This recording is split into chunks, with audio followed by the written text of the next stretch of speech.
He is ready, right? Her car seat looks like the right size.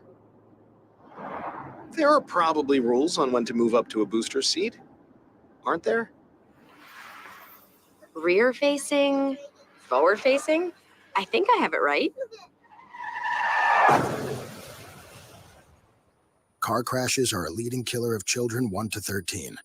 Are your children in the right car seat for their age and size? Don't think you know. Know you know. Go to safercar.gov/the right seat.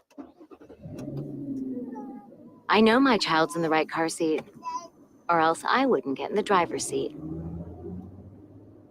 Brought to you by the National Highway Traffic Safety Administration and the Ad Council.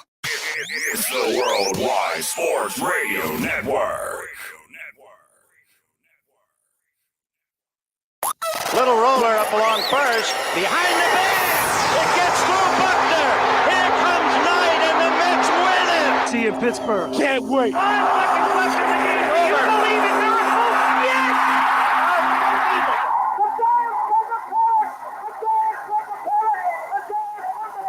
Oh, the band is out on the field. He's going to go into the end zone. He's going into the other band. Montana looking, throwing in the end zone. Caught it. Dwight Clark.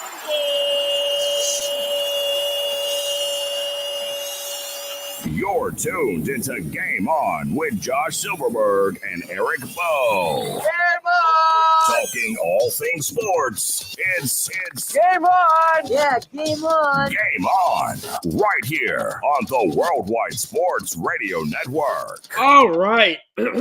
Yes, we are live, ladies and gentlemen, on the Worldwide Sports Radio Network. I am your host, Josh Silverberg. I am definitely feeling under the weather, but I am going to pull through this episode, as I believe, and Speedy can confirm it, I believe this is our last episode of the year. I know next week Speedy's going to be away, so we will not be doing our show next week, if I'm not mistaken. And then the following week, we'll go from there. But thank you so much for tuning in every single Friday from 6:30 to 7:30 p.m. Eastern Standard Time, live on the Worldwide Sports Radio Network. Joining you, of course, every single Friday. Check us out at worldwidesportsradio.com. You can check us out on Facebook, X, formerly known as Twitter, YouTube, Podbean, Spotify, all that and so much more.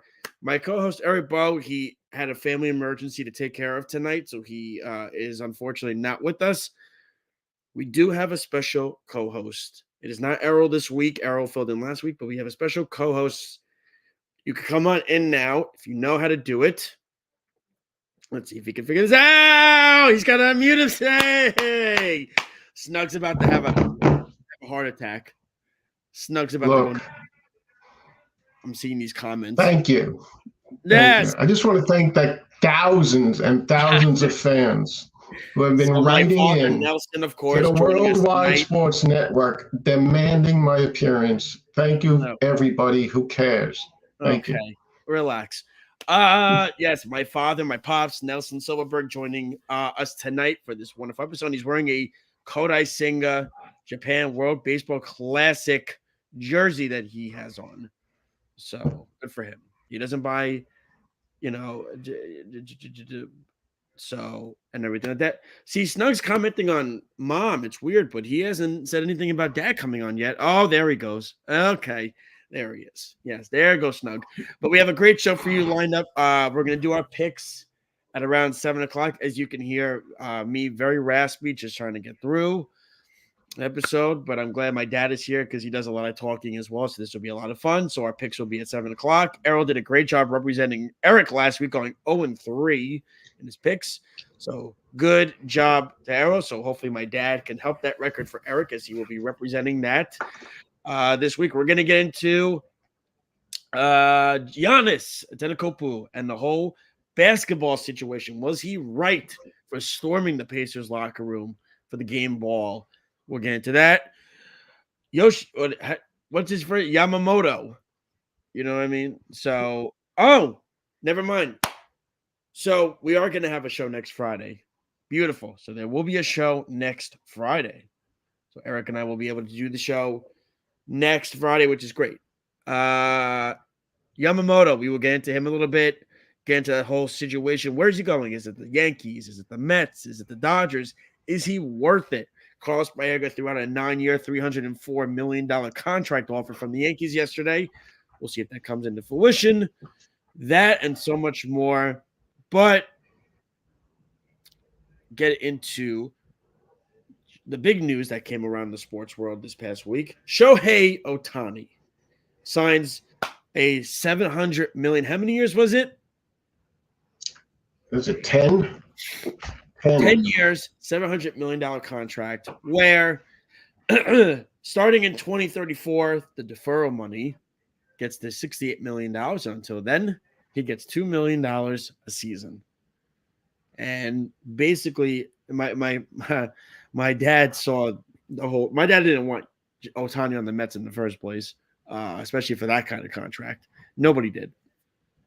The crazy thing about it is people keep saying, and then of course the Dodgers today, they get Tyler Glass now in a trade, signed him to a 5-year deal, which we'll get into that.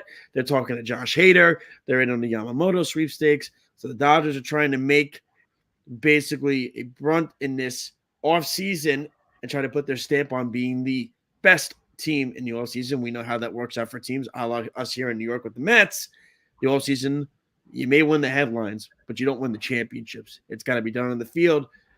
But we will get into my father's thoughts about the Shohei Ohtani contract, everything that happened with that, the deferral, and where it goes from here. Because it actually sounds like, not to speak for you, Dad, you're more annoyed with the Glasnow deal for them than you are the Ohtani deal for the Dodgers.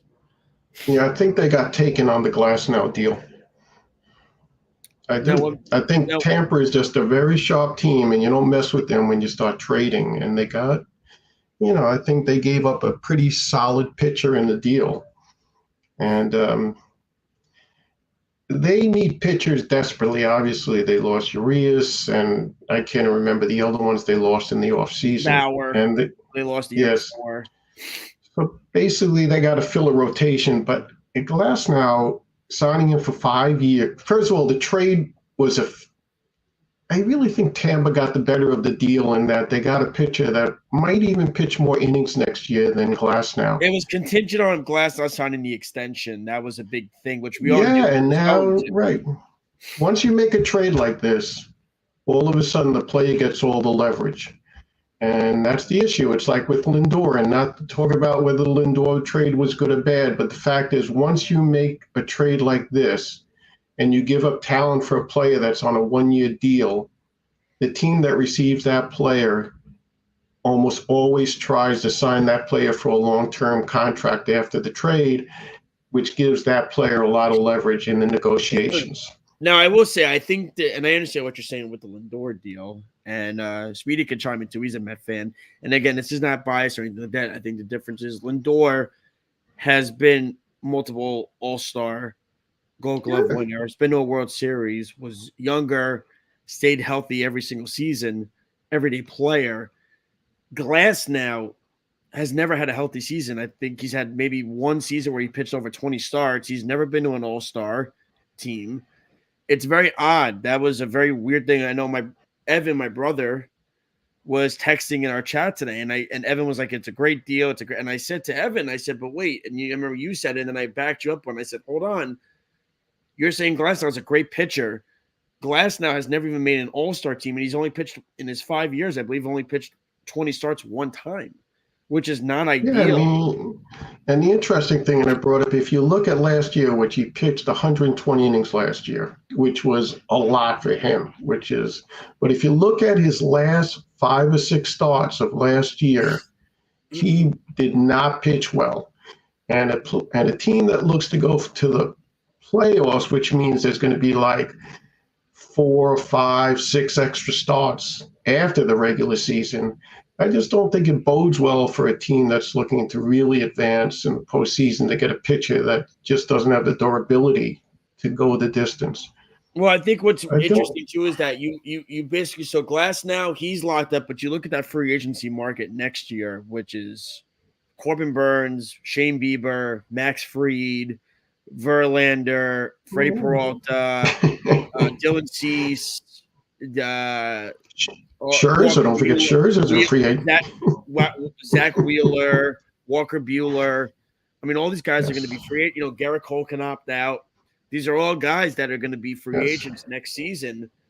Not to mention, I forget the new Japanese pitcher that they're talking about next year as well. That's another one that's going to be there too. There's going to be about 7 or 8 potential aces on the market. Glasnow was one of those guys, and he's off the market now. But what I find interesting is if Glasnow's getting a 5-year 130 from the Dodgers, what are these other guys? What's Corbin Burns going to command next year? What's Shane Bieber going to command? What's Max Free going to command? I think what this did was this kind of screwed up the market a little bit. What's Zach Wheeler going to ask for? Like, this is what what about on their own team in Walker Buehler? I mean, what is he going to ask for? Walker Buehler's going to say, listen, I was a runner-up in the Cy Young. I was on the World Series team when we won. I'm a huge part. You missed me. I know they made the playoffs last year, but you didn't have that starting pitching last year without me. I was the ace. I've been the ace for a while. It's a matter of where does Walker Buehler now fit? Are they going to pay Buehler that kind of contract? I can't see it. Now, obviously, the deferral money of Ohtani, right? He's getting $2 million a year for the next, how many years? 7 years or whatever? It's crazy. It's 10 years. He's getting $20 million over the next 10 years. Yeah. And it's crazy. It's outrageous. Listen, the Dodgers outsmarted the system is pretty much what they did. And Ohtani's a very interesting character. He did not want to come to New York. He didn't want to come to Chicago. He didn't even go to the Dodgers when he came over. He went to the Angels. He went there. He's a unique individual. And it's just what I find very funny, and again, I bring up a Met point, is some of these owners didn't even want Steve Cohen to own the Mets, but they approved this Ohtani deal. Is crazy. And it's outrageous that they would sit there and they would say, yeah, and I remember Speedy members, this Errol talked about it on the show Thursday. I consistently brought up the fact that if you can't afford to sign players, don't be an owner of a franchise. It's that simple. Now, there's certain teams like the Rays and all that stuff. They are able to get by with a small market. But look at the Oakland A's owner is worth, I believe, $1.6 billion. He doesn't spend. He doesn't spend anything. He hogs the money. Look at what we talk about Baltimore. Baltimore is one of the great baseball cities in the country. When the Orioles are good, that's a baseball town. I don't care what the Ravens. I don't care. That's a baseball town. The owner came out and said, the only way I'm going to keep players is if I raise the prices of tickets and stuff. You can't sit there and tell me that this owner who's got an unbelievable core right now, and by the way, he's got the number 1 prospect in baseball coming this year in Jackson Holiday, and he's got Rutzman and Henderson, all these kids, that he's just going to let these guys go out the door because he says he can't afford them and everything like that. It's insane. That doesn't make any sense. It really is crazy that he, and I know Errol was rebuttaling back with me saying it's not about that. It's not about that. It kind of is. The Cincinnati Reds owner is worth $600. The Miami Marlins. Yeah, well, they all make a lot. They all make a lot of money for doing nothing, regardless. The Miami Marlins but I just want to worth $400 million. Yeah, well, you can't. They don't have enough money to play the game. Well, that's what I'm saying. So in the end, get owners in here that will buy a team. And then of course, I brought up, oh, you're a Met fan. You have Steve Cohen. You don't care about. I said, no, we're all complaining about this and that and everything like that. The truth of the matter is that the reason why some of these teams don't get these players is because their owners don't have the funds to do it. And if you don't have the funds to be competitive, don't play. Then don't be an owner. I just want to bring one point up about the Ohtani contract that is brilliant for Ohtani. Everybody's like saying, why would he do this? Why would he defer so much money?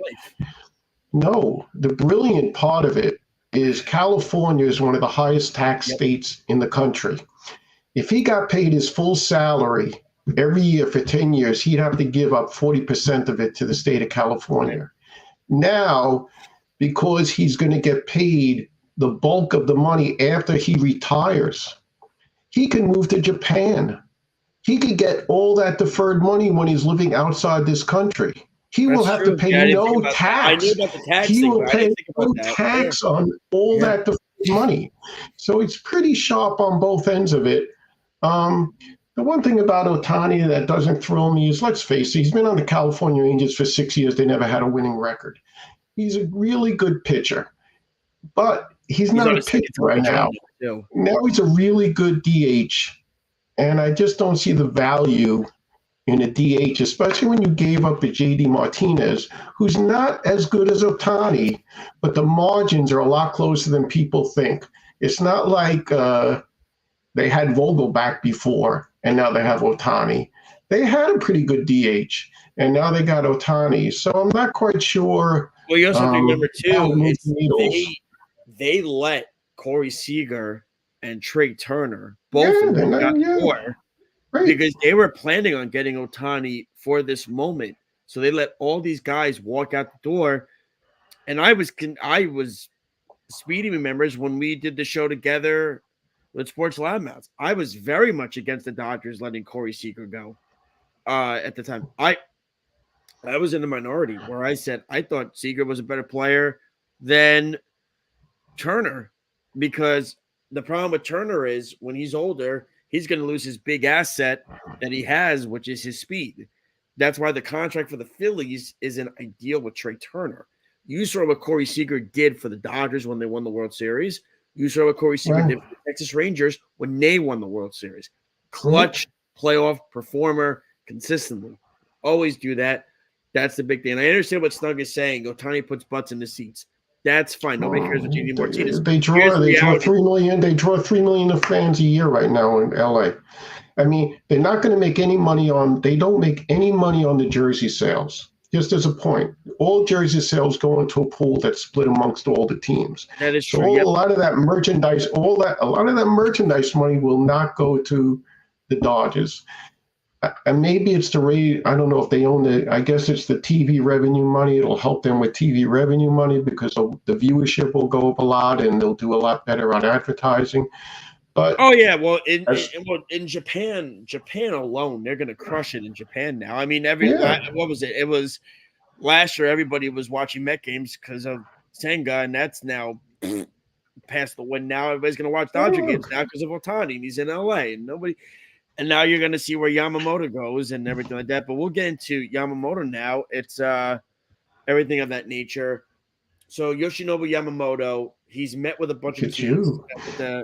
He's met with the Mets, the Yankees, the Dodgers, the Phillies. I think I said all of them. I don't know if he met with the Cubs. I'm not sure. I don't think he did. But I think the Phillies were he's got 20 more days to decide where he's going. The report came out from Carlos Baerga, who sometimes he's good, Baerga, sometimes he's not. He was the first on the Correa Mets contract, actually, before anybody else was. So you will give him that. But he did report that the Yankees have offered Yamamoto 9 years and $304 million. Oh, and he met with the Red Sox too, actually. He met with the Red Sox as well. And Arrow and I have a bet going that basically Arrow thinks he's going to get, I believe, 250 max out. I said he's getting over 3. And I think he's going to blow the 3 out of the water for this guy. And I think he's going to get, because don't forget, and I said to Arrow on the bet also includes the fee as well. Yeah, but that's a one-time. That is that's $30 million it's added to that contract. But it doesn't go against the cap. It doesn't, but we're still. That's a big thing. We're talking about what teams are paying in total for. I understand, but contract is. So you've heard it's been up and down, right? We've heard the Yankees are the favorites. No, the Mets went to Japan. They're the favorites now because they got the money. Oh no, the Dodgers are the favorites now because Ohtani met with him in LA. And then, oh, nope, he's back to the Yankees again. They're seen as the favorite. Oh, but the Mets are still in it. Oh, but the Dodgers are right. We don't know. Nobody knows. Because we're saying if he wants to talk about history, you're going to go to the Yankees. If you want to go to winning, you're going to go to the Dodgers. If you want to go for the money, you're going to go to the Mets. These are three different dynamics that Yamamoto has to figure out what he wants. Does he want the history? Does he want the winning? Or does he want the money? The Mets can win. I mean, let's be honest. I mean, the Dodgers don't win. I'm talking right now. If you pick the Mets or the Dodgers are a better team, and that's the reality of it. And it's this is the part that I think Yamamoto has to figure out. If the Yankees are offering 9 years for 304, the Dodgers are offering him 9 years for 300. The Mets are offering him 10 years for 340. He has a dilemma with where does he want to go? Does he want to play with Ohtani with the Dodgers because he has respect for Ohtani? Does he want to go to New York with the Yankees because he feels that the history with Tanaka and Matsui and all these guys? Or does he want the money and all that comes with it with the New York Mets and go with them and bring in with this core of Lindor and all these guys and Alonso and yada, yada, yada, and build something with Senga and all that stuff and maybe see the success that Senga had last year. Do you find it odd? I'm just going to interrupt, Prissa. Do you find it odd? I found it odd for a while that I couldn't figure out the Yankees playing this for a while. I just couldn't get it because let's face it, Yankees have Cole, they got Rodon, they get Soto, they got big money in Judge and what's his name, the left fielder, right? They have all this money. Their contracts they still have left there. Judge, Stanton, they got a few more years of huge contracts. Rizzo. Right. So my thinking is the Yankees are doing this with the knowledge that Cole's bailing and that they want a pitcher that can take his place. Because it's possible. There's no other reason in my thinking that they're going to want to go after this guy to be a number 2.5 pitcher. It's just too much money. So I figured they're going to bite the bullet this year on having both of them on the team, Cole and Yamamoto. And then after this year, they say Cole's going to bail. We get Yamamoto. Let somebody else pick up the last 6 years of Cole on his old age money. Oh, Arrow said that if Cole opts out, he's going to the Mets. That's what Arrow thinks. He said he's going to the Mets. And I said, the money is its whole I said, if there's any pitcher that the Mets are going to get next year, I already know who it's going to be. It's going to be Zach Wheeler. Because I think Cohen's going to want to. Yep, I think Cohen's going to want to make the wrong of what happened. I think he's going to. Honestly, if I'm the Mets, a lot of miles on that arm. Let me tell you something. If I'm the Mets, I'd sign Wheeler and I'd sign Fried. Take both aces away from the rivals. Take them both away and bring them over to the Mets. Take those two guys away. But according to Eric, Eric told me the other day, he said that apparently if Cole opts out, the Yankees can add another year to the contract or something, and he has to pitch for them next year. I don't know where that. That seems weird. I didn't see that anywhere. And I have but I'm just saying, don't you find it odd the Yankees going that heavy in this? I mean, they do. No, because I think the Yankees are very it's not just Cole. I think they're very concerned about the health of Rodon. They're very concerned about the health of Cortez. Who, by the way, Cortez is another one that's going to be a free agent next year. That's another one. I know, but I'm just saying So there's the pitching market next year is out of control. But they have concern with Rodon. They have concern with Cortez. It's they just lost. They just lost King to the Padres. Yeah, but they have 4 pitchers. I think they have 4 pitchers. Even Rodon, Cortez. They have what's his name? Yeah, but the other is 3 other top starters in this Soto trade. So I think what they're trying to do is Yamamoto's 25. They lost one starter. He's young. Yeah, but I know why he's appealing. I just don't know why the Yankees, with all that heavy-duty money out there, would jump on it. Because I think they also have a vibe, and if you heard the press conference with Soto the other day, that it does sound like it's going to be a 1-year deal. Oh, he's gone.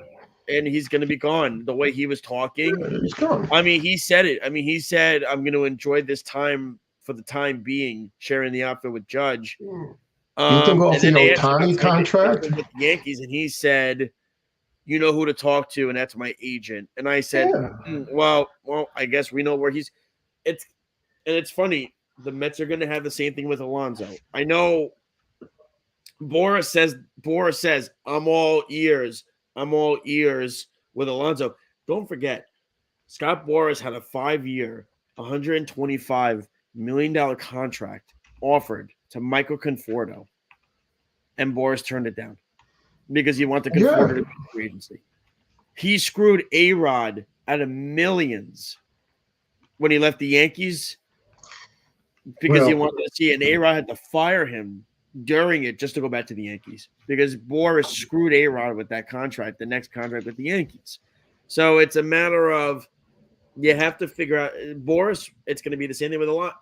And here's the thing: I look at it too with the Mets. The Mets are in the same spot. If you're not to go on the Mets for a second, but if you're the Mets and Alonso, I wouldn't sign him now. I would say basically, okay, go to the open market. Seriously, go to the open market. My feeling about Alonso. I don't even want to get into the Alonso. No, I'm saying that, but here's what I would do from the Mets. I would tell Alonso, go to the market, see what's out there, come back with the best offer, and we'll top it. And that's what they'll probably do. And I think that lends itself to a terrible contract, right? Now, all of a sudden, I mean, look, if that's what's going to get Alonso to stay here, they might have to bite the bullet on that one. Unfortunately, I don't think he's worth. I think he should get what Matt Olson is getting. I think that was what. I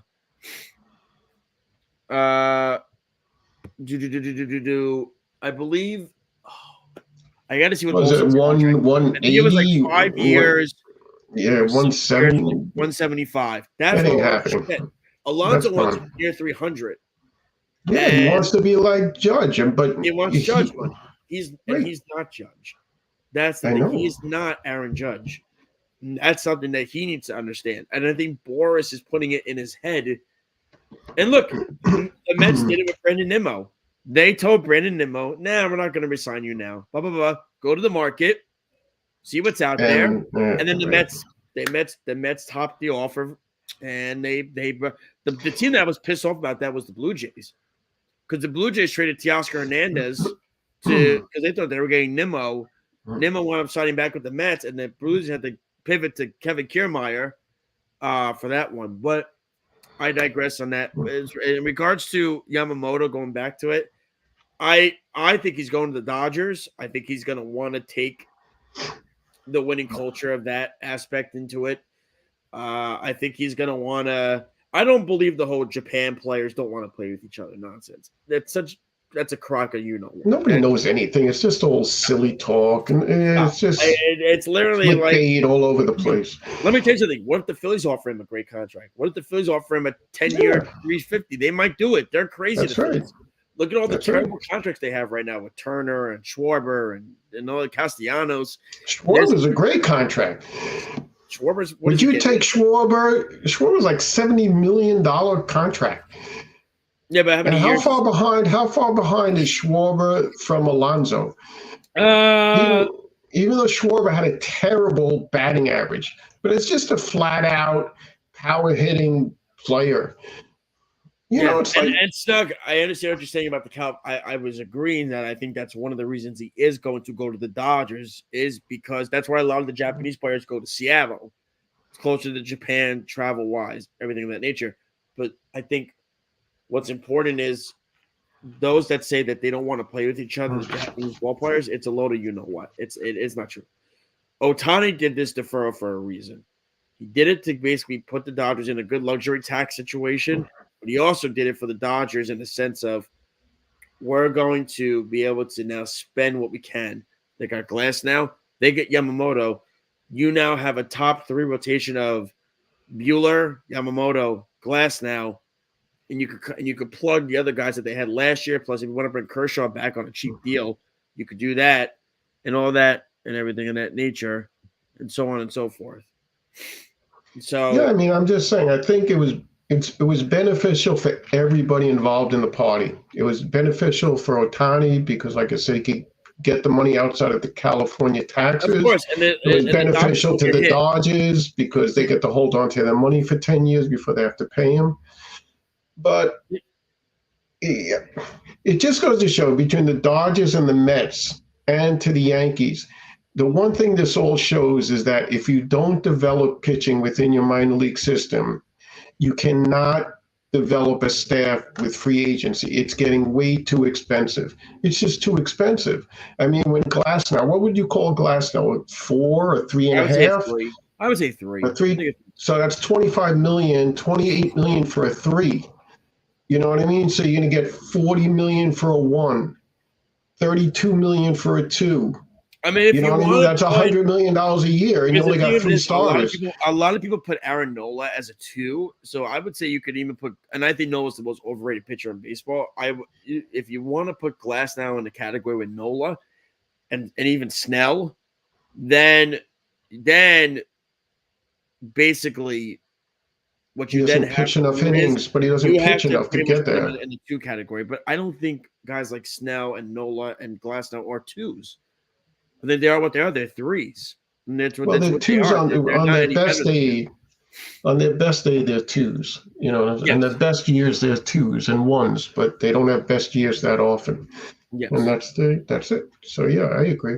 But it's just the point I made. Even last year when the Mets made all these great trades, and I said at the time all the trades taken on their own were great trades, but they didn't get one pitcher back. And to me, that was a huge problem. Yes. That if they would have traded, even if they got lower prospects, but they were top pitchers in each of their minor league organizations, they would have been better off than picking up all these hitting outfielders. Well, they got a lot of hitting outfielders and infielders. And that's fair. And who knows what they try to do with everything like that. You'd hope that they'll draft some starting pitching. I mean, Stearns has been known to be very good at evaluating the starting pitching with Burns and Woodruff and Peralta.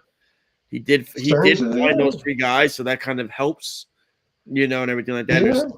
Yeah. In that situation. Before what's interesting? Max Scherzer. Yeah, broke his back. Broke his back. He's done for half of next year. And we're paying for it. It's crazy. It really is something that the Mets got one of the Rangers' top prospects, who's one of the better prospects in baseball, for this guy who is just completely. We saw it in the playoffs last year. He's washed. He's a shell of himself. Yeah. I don't know how he's going to pitch again either. I don't know how he will. But you got to look at it. The Mets gave the Rangers $45 million for their top prospect. Yes. You know what I mean? They actually bought their top prospect. They gave him Scherzer, but they gave them money. They did the same thing with Gilbert. Right, same thing with Gildy. Right. They gave the Astros about like $60 million to get their 2 top prospects. But the weird thing was the weird thing was that with the Scherzer deal, and I found it very particular, Texas was not going to deal the deal unless Scherzer accepted the player option. And I was like, yeah, accept the player option. I said, I see how he pitches this year. Screw it. I let him walk after this year. You're really going to give him that extra player year option? Oh, my God. I said, what are you doing? I said, you're crazy. There was no way he wasn't taking the option. Like Scherzer wasn't going to take the player option. The Rangers making him take that option. And I said, they're crazy. I would let him come to the team this year and let him walk and see what happens. And now look. Yeah. I think there was no chance that Scherzer was not going to take the player option. Like, there was no chance. It was just so funny because he was refusing at first. It was so funny. And I was just like, I didn't understand what is going on and everything. But we're going to go to a quick break. When we come back, we're going to get to our picks. I know Dad wants the spread. I bet the spread. I know. You guys, you're all over under, man. Listen, Speedy does what he can. Speedy's doing a lot. He does a lot. If you saw what Speedy did, he does a ton. He does. So we're gonna get into that. We'll do we'll do one commercial and we'll come back. We'll get our picks, and then we're gonna do the Get Better Than That at the end. And there will be a show next week, ladies and gentlemen. I got my scheduling confused. There will be a show next week. It's the following week. We probably will not be. We'll be right back here on Game On Live on the Worldwide Sports Radio Network. You're listening to the Worldwide Sports Radio Network. Take a look under your bed. Find stuff under there? What about jobs? No? Now try your basement. There's a pair of overalls that overall you're not so into anymore. A perfectly good laptop that hasn't sat in your lap in months. It's even more stuff, but still no jobs? Well, you really have both. See, stuff is defined as household articles considered as a group. Sometimes this stuff is no longer needed. Wait, no longer needed? That can't be right. Because remember those jobs you were looking for? Those are really needed, and they're the stuff inside your stuff. Even inside that winter coat that moved with you to Phoenix. Our job is to unlock those jobs, and it starts when you donate your stuff to your local Goodwill. Here's how we do it. When you donate to Goodwill, we sell your stuff to provide job training for people right here in your community. So just by teaming up with Goodwill, you help create jobs. And isn't that worth parting with the leftover keytar from your 80s cover band? Goodwill. Donate stuff, create jobs. Find your nearest donation center at goodwill.org. A message from Goodwill and the Ad Council. It's the Worldwide Sports Radio Network. Game on! Game on! We're back. Juicy Star! You're listening to Game On with Josh Silverberg and Eric Bowe. All right, ladies and gentlemen. Yes, we are back here live for the second half of Game On Live on the Worldwide Sports Radio Network. Of course, joining me this evening, my father, Nelson Silverberg. Always informative. He always those numbers and statistics. Snug is having a hard on for it. We can see it in the comments section. It's crazy. Snug, it's really out of control, dude. I don't know. Okay. Like, he really is. He's right. This is a thrilling night. It's a pretty exciting show. I will say this. I knew about the tax thing, but you made a great point about the whole, with the deferral money. He can move, and then he won't be a native of California anyway. He could go back to Japan and get the money and not get a tax put on that. So that's right. So he would basically well, it's his agent. You know. Yeah. Well, again, here's the thing. I'm the phys ed teacher. Evan, my brother, is the business guy, so he got your brains with the numbers on that one. That's it's just an interesting thing, though, right? I mean, the money is so big. Well, yeah. He's getting $68 million for the next 11 years or whatever it is. Finally, we could stop talking about Bobby Bonilla now. Yeah, I think it's funny. They had Bobby Bonilla do like a sleepover night at Citi Field one night. That was funny. Like, I feel like Cohen is just going with it. It's just the funniest thing because he's marketing it out. Yep. He's marketing it up, and guess what? That night at Citi Field, like the sleepover night where like Bonilla showed up and everything, it sold out. So they made money off of that. So it's genius on Cohen to do it. But Speedy, you have the music playing, ready to go. Oh my God! Here we go. All right, Dad. I hear it a little bit. No pressure. Do you want to go first, or do you want me to go first? I'll go first. Let me give you. You want to go first? Take your first game, and I'll go back. All right. You want me to go after first? You? All right. Well, I don't even know what to say. I'm getting. I think Eric's creaming me. Although Errol did help with the standings last week. I will say that. All right. The first game I'm going to go to, Vikings at the Bengals. Minus it. Look at that. And Speedy got the spreads for you. Look at that. He got the spread. I know. You see? Look at that. There's a lot of ways to bet football, not only over under. Speedy, so you are now. My dad was very good. Thank you so much. My dad was already a fan of Speedy. I just want to throw this out there. That was. He's the smartest. He's the smartest guy I know when it comes to just sports knowledge. Yep. See. You hear that, Speedy? Look at that. Wonderful. See that? Take it, man. And he's blushing, but I can't see him. I don't know. So right now the line is we're gonna just go for it's -3. So the Bengals are favored at home against the Vikings. I like this game for the Bengals. I'm gonna pick them, and then what I'm gonna do is I'm not even gonna do the over under this week, but I'll take the points with the Bengals. I think they'll win more than that. You're giving the points. Yep. So I'm gonna give them that as well. I like where the Bengals are. Listen, people were panicking right when Burrow went down and everything, and it really seems like oh God, I forget the quarterback's name for the Bengals too, and I just had it. Is it Browning? Speedy knows it. I think it's Browning, isn't it? I could be wrong about that. But I like how he's playing. Zach Taylor seems to really have righted the ship. The key for the Bengals is the defense is starting to show up. Trey Hendrickson is coming back to form with what he was. I like where the quarterback play is at. Jamar Chase is playing well. You're getting T. Higgins involved more. And Higgins is playing for a contract. Don't forget that. But they're also giving it to Mixon a ton. I like the Bengals in this game. I'm giving them the points. I'm going to go with Cincinnati in this one to get Me, Bengals, Who Dey Nation. Bengals are back. Do I go now? Yep. Okay, And this it's is not work. interesting. This is interesting because I've been picking games just on line movement. I've been talking about like basically I'm taking the openings lines from Monday and seeing who the biggest line movers are. And one of the biggest line movers is Minnesota. That the line moved a 1.5 in Minnesota's favor during the week. Are you taking So the I'm gonna Bengals too? No, I'm taking Minnesota. Oh, you're gonna take. The Oh, you're line not. didn't- The goal is you have to take a different game. Oh, come on. This is Yes, ridiculous. I'm not taking your team. Why can't we just go head to head? All right, fine. That Then makes take it the so Vikings. Want to take the Vikings? Take the Vikings. that's so much more exciting. All right, fine. Take the Vikings. If you want, I'll take a different game if you want to be like that. I mean, Take a different game if you want. I'll give you the extra pick. no, I don't need an extra pick. If worst comes to, if you want to do that, I'll take another big line mover this week. I'm going to take Indianapolis, who had a big move on the line this week. Gardner Minshew's playing well.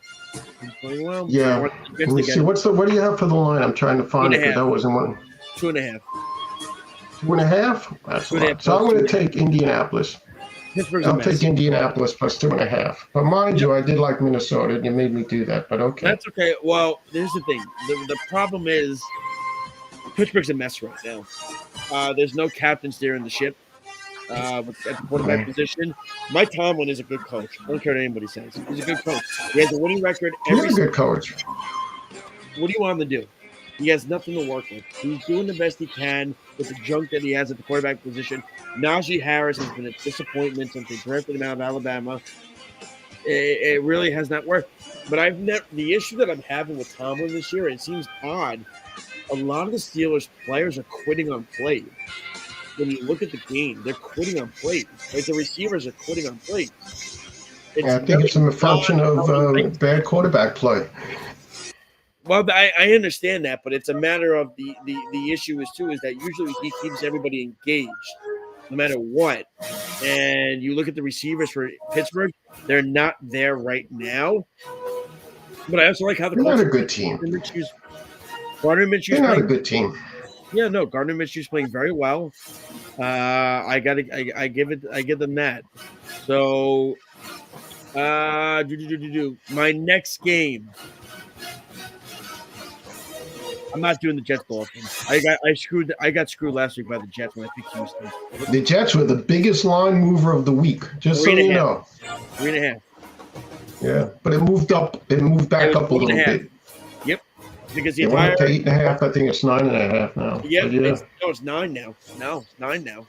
It's 9, but it got down to 8.5, and then it moved up a little bit. I think it started at what? I think at 12? 12 and 12. a half. Yeah, it opened at 12. So half the offensive line for Miami's out. Howard might not play. Hill is on one ankle pretty much. I'm not touching that game because I'm just saying. We just had a whole conversation. You're not taking the game. We just had a whole 5-minute diatribe. You're not going to take it? The Jets screw me every week. Howard. Ravens at the Jaguars. Baltimore is favored by -3. I'm taking the points. I like the Ravens in this game because to me, the AFC is right there for Baltimore. For them, it's theirs to lose. Jacksonville, I don't know if Dad, you remember this. I said before the year, I think Jacksonville's going to win the AFC and be the one. Yeah, I thought they were going to be really good. Me too. And I said, look at their division. There is 6 wins right there for them to have. Plus, all their tough games were home games. Kansas City, home. Buffalo, in London. All their Cincinnati at home. All their tough games were there. I can't fault Lawrence because he's been banged up this year. But that defense for Jacksonville has taken a major step back from where they were last year. I don't know what the deal with them is. It has not been pretty to look at. They're going to win the division now because Stroud is out this week. He's been ruled out. Houston's, I think, momentum is kind of gone. I can't see Indy jumping them. I'm going to take Baltimore in this game. Again, I think it's theirs to lose. I think Baltimore's the best team in the AFC. And I think that's the problem. It's possible. There's so many quarterbacks that are out. Rodgers is out. Burrow's out. Lawrence isn't healthy. Rodgers is out. Rodgers is out. He's a part of that conversation. These quarterbacks are out, and Herbert is out, and he doesn't have coaching. These guys are all hurt. Now, Tyreek Hill is hurt. I don't know what Miami is at this point. Baltimore's riding high. Give me the Ravens and the points. I like Baltimore. Okay. I'm taking interesting games. That's what I did. I'm taking the Titans -2.5 to beat the Texans. Oh, so I just feel that game last week. What? You're riding high after that Levis game, and also Stroud's not playing. Stroud's not playing. The line was jumping all over the place in Tennessee's favor. Moved to 1.5. I'm always a fan of, you think you know why you're betting a game, but a team probably wins or loses for a reason that we don't know about. And that's why the smart money always makes lines shift. So I'm taking Tennessee. Obviously, I think the Texans are vulnerable right now. They're not that really. Tennessee's only lost one game this year at home. They've only lost one game at home this year. They're good. They're alive. I think they're a live favorite. They're a very live favorite this week. Yep. I'm good. My last game I'm going to pick. All right. This is, to me. You better not take my game because I'm going to be furious. Why don't I go first one and then this way you can't steal? You pick it then. Because the last one is a real weird one that the line moved 1.5 on this game. And for the life of me, I have a hard time to figure out why. But I'm taking Seattle over the Eagles +3. Whoa. Okay. That's on the road. Yeah. But the line kept moving in Seattle's favor. That's it's a mess right now. What? Because Philly's a mess right now. And then they're a mess, but they're not that much of a mess. I mean, they're still a really good team, and the quarterback play for Seattle has not been really played well this year. So I'm not quite sure what's going on, but the line has been really moving in Seattle's favor this week. So I really. Oh, Speedy. All right, Speedy. Yeah. Somebody had someone Gatorade or something? What just happened? So I'm just saying I think Seattle is they're a live underdog. They're a live underdog, so I'm going to take a shot on them. All right. That is, I don't know why the line keeps moving to that game, and maybe there's something that we're not hearing about with Philly, an injury maybe. I don't know. Yeah. I had a tough time picking this last game because it was between two of them. It was Giants Saints and Bucks Packers, and to me, I think this is kind of a. Don't jinx my team. Don't take my team, please. Don't. I'm gonna take the Saints. Can we stop? Please stop the Tommy DeVito thing. Please. It's a great story. Yes. It's awesome. It really is. It's great. It's like Jeremy Lin again. It is. It's cool. He's going into a hostile environment in an indoor stadium against a team that needs a win so freaking badly. It's not even funny how badly they need this win to New Orleans. They're a mess. Derek Carr has been a disaster. He's fighting with his center in the middle of the field. He's fighting with Olave, his number one receiver, on the sidelines. It's been a disaster with the Saints. And this was the big problem with Derek Carr. He doesn't put blame on himself. He puts blame on everybody else. He did the same thing with the Raiders. He doesn't ever blame himself. Who's the coach of the Saints? I don't even know who's coaching the Saints. Oh, what the heck? Speedy, what the heck's his name? Oh, shoot. I mean, Dennis Allen. Thank you. I heard Allen. Yeah, Dennis Allen. Yeah, he won't be back next year. I mean, if he has a really good coach and confines him, he's a good quarterback. I mean, you could win with Carr. I mean, you could win with him. You could win with Carr, I think. I do. Do I think he's like a top tier quarterback? No, but I think you could definitely win with him.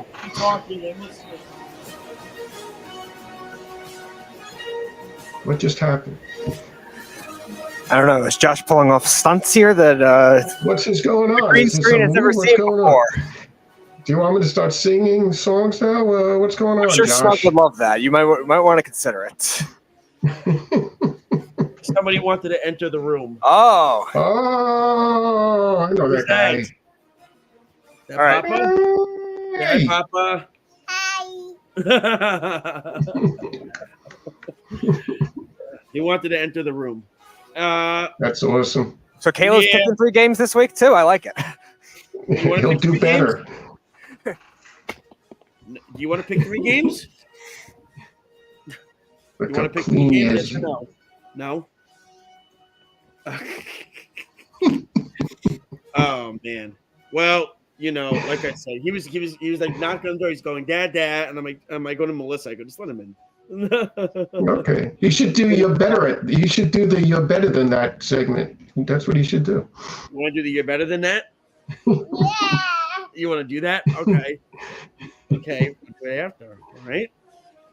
So, those are our games that we have for this week. So keep track. Caleb, I know you can hear me over there. There's if you want to do you're better than that, just simply say the word Tony. And Can you say Tony? Say Tony. Tony. Nice. Caleb. Yeah. Well, so basically, Dad, you know what the you're better than that is? Pretty much that is when we pick something that is in sports that we think we didn't talk about that was better than what it should have been and everything like that. For me, I will start with the first one. I'm going to start with the first one. Bye, Caleb. Bye. Bye. Okay. For me, my one that I'm going to go with, and it's going to be a good one, it's going to be Giannis Antetokounmpo. And I know we want to talk about it. First off, the guy scored. I understand it was the rookie's first game as a player. I get it. That's awesome.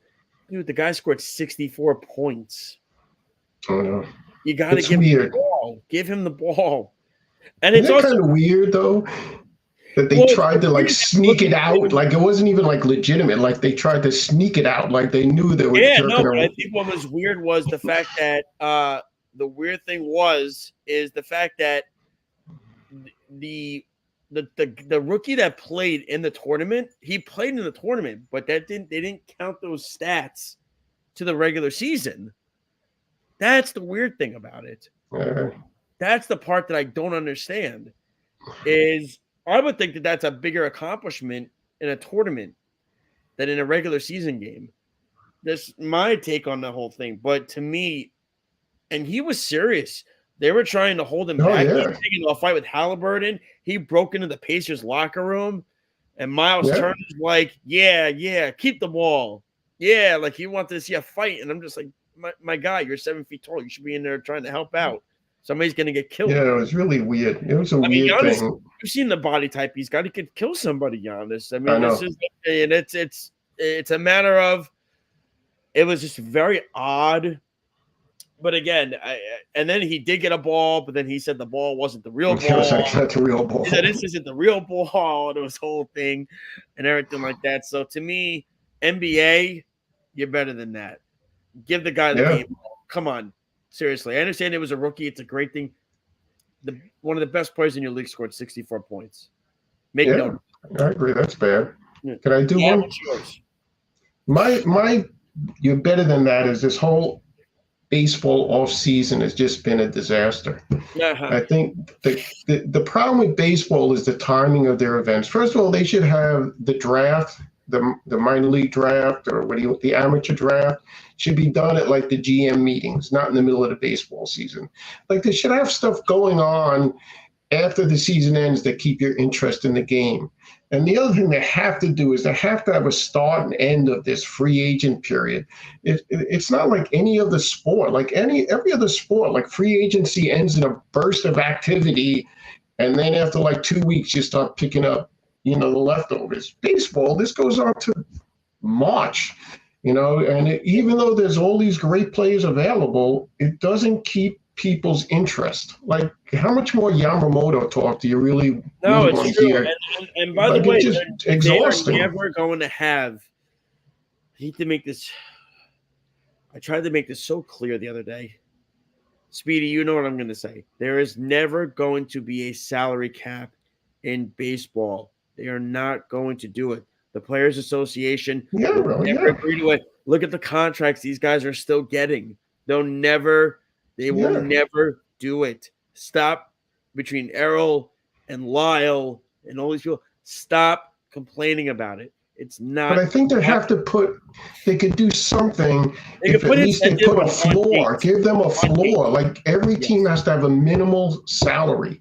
If you give every team a minimal salary, like you can't have teams like Oakland running around with a $70 million total team payroll while the Mets are running around with a 300. Like there has to be like a $115 million minimal salary that the team has to have. And if they're below that salary, then they got to put it into a pool. You know, just like the teams whose salaries caps go too high, they got to throw the money into a pool and all the teams share it. Teams that are below the minimal salary have to put the difference into, if the minimal salary is $120 million and Kansas City's running $100 million salary, they got to put $20 million into the pool, you know, for the teams to share. You have to have minimals. And if you have a minimal floor salary, then maybe the players will be more helpful in saying, okay, we'll work with that.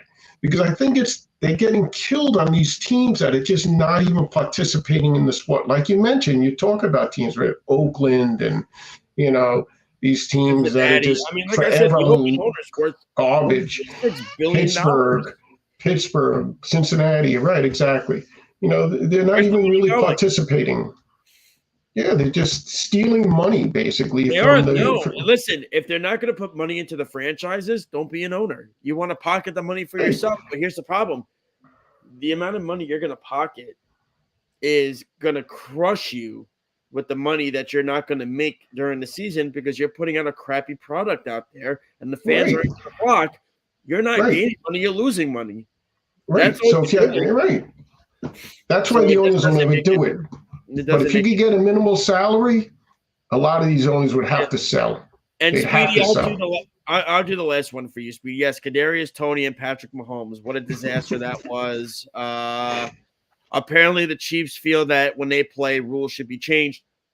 Oh, by the way, this goes back to months ago when I made the argument. Only my dad remembers when I said to Evan, the Chiefs get every freaking they got a call. Well, the last 2 weeks, not so much. The last 2 weeks, not so much. But yeah, Jets got screwed in their game. The Eagles got screwed in the Super Bowl last year. And this is the problem, right? The Chiefs get one bad call against them, and they think that the rules should change for them. It's not a bad call. It was a good call. It was a pre-snap penalty. No. It was a pre-snap penalty. Is that Toney should have spoke. And here's the thing: Kadarius Toney should have spoke to the referee and said, "Am I good?" Because referees will answer. He didn't do that. If Mahomes would have threw an interception on that play, he wouldn't be complaining about it. Oh, exactly. Oh, please. I'm so done with him. I can't with him anymore. You know, it was something that, you know, I guess they would have refused the penalty. But you know what I mean. I mean, it was a pre-snap penalty. Nobody knew what was going to happen. What can you do about it? Nobody can tell the future. I'm chiefed out. Tough. I'm chiefed out. Tough. I'm chiefed out with them. I'm done with them. That was and then Mahomes to scream at Josh Allen at the end of the game when Josh Allen's going to shake his hand and Josh Allen's going, "What the hell did I do?" Well, you know what I mean for? Well, what did I do? Your idiot teammate did the offsides penalty, not me. I mean, come on. I mean, that would have been. How many times is Buffalo going to lose crushing games to Kansas City and Kansas City? Yeah. I think it might have been a little carryover from the Green Bay game where they thought they should have got the pass interference penalty at the end of the game. So they get enough. Tough. They've gotten enough. They got, oh, please. They got the freaking Super Bowl last year. That was ridiculous. Go back, and I'm only – and I might even say, go watch the Jet game. Go watch the Jets game.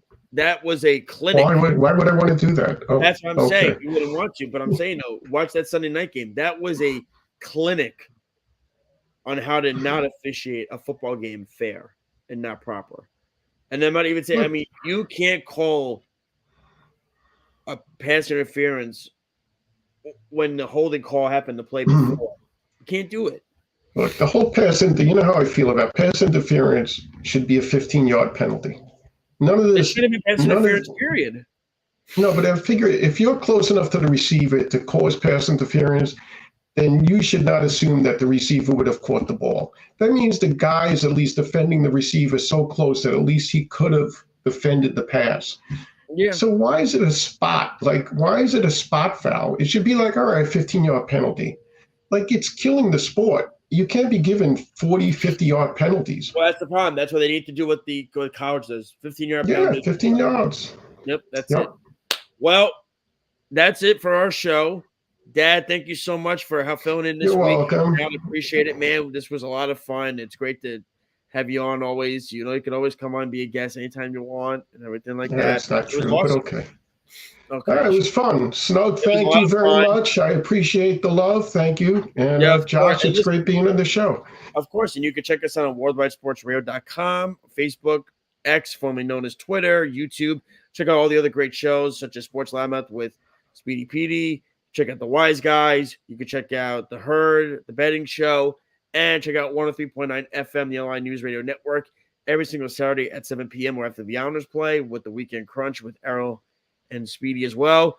Great having you on this week. Great having Errol on last week. The hope is, of course, Eric is back next week when everything is good with him. Last week he was sick. This week, family emergency. So it's just luck is not on his side right now, but hopefully next week we could get him back and everything like that. And if not, you're on deck. But it was a lot of fun, Dad. Thank you so much, man. Appreciate it. No problem. I'll see you soon. Feel better. Yeah, thanks, Dad. Appreciate it. That's my father, Nelson Silverberg. And ladies and gentlemen, have a happy and healthy, wonderful weekend. You've been listening and watching Game On live on the Worldwide Sports Radio Network. Take care. Enjoy your sports. We'll talk to you next week.